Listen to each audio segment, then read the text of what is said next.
unless and until you couch that as solidarity with the Palestinians. And European anti-Semitism is now creeping into our society under the guise of showing solidarity with Muslims.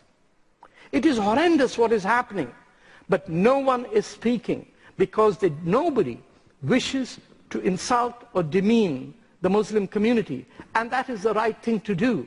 However, please understand that there is a distinction between Islam as a faith, which along with every other religion has its own problems, and Islamism, which is an ideology, a political ideology that says that Western civilization has to be destroyed.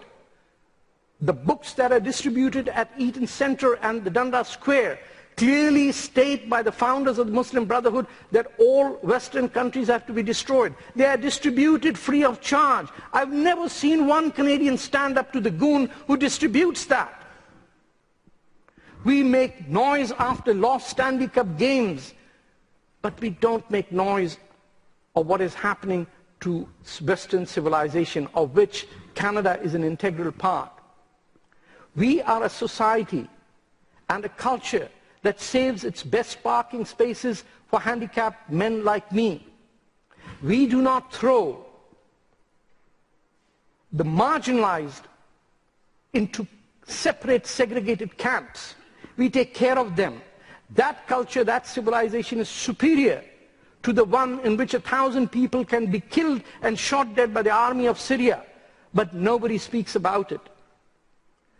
In the closing time that I have, I want you to focus, and I hope you can talk to your families and your friends and your neighbors, that when someone says that there is a penetration of jihadi Islamists within Canadian society, do not dismiss it as some right-wing, xenophobic, racist rant. Today, in the White House, there are 3 members of the Muslim Brotherhood that influence Obama's policy.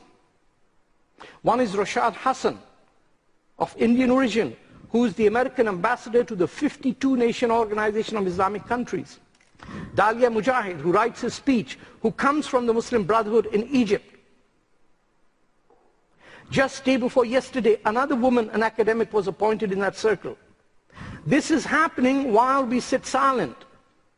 And I say that as a liberal Democrat, as someone who worked and campaigned for Barack Obama. We have evidence in Canada of this penetration that's going on. Our campuses are no longer the campuses where you can talk freely. You have anti-Semitism on the rise at York and University of Toronto. Just a couple of weeks ago, there was a count of Jews in the University of Toronto in an academics class.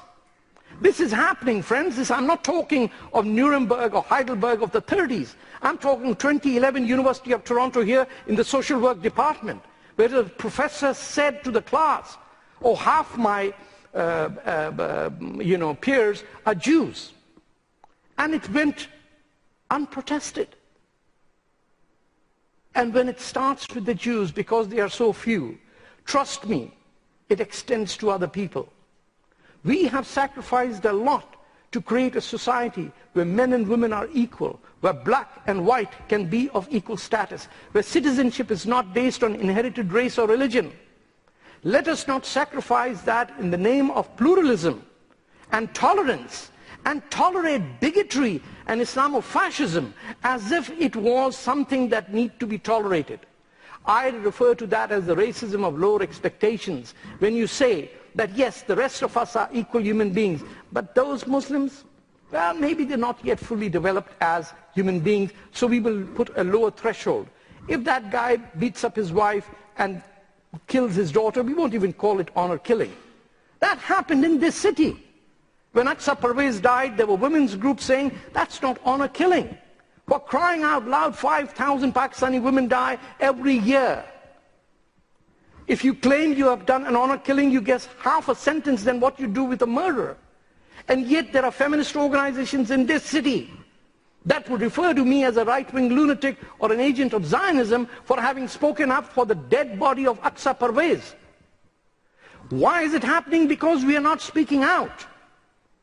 And the dangers we face If we do not confront them today, our children will not forgive us tomorrow.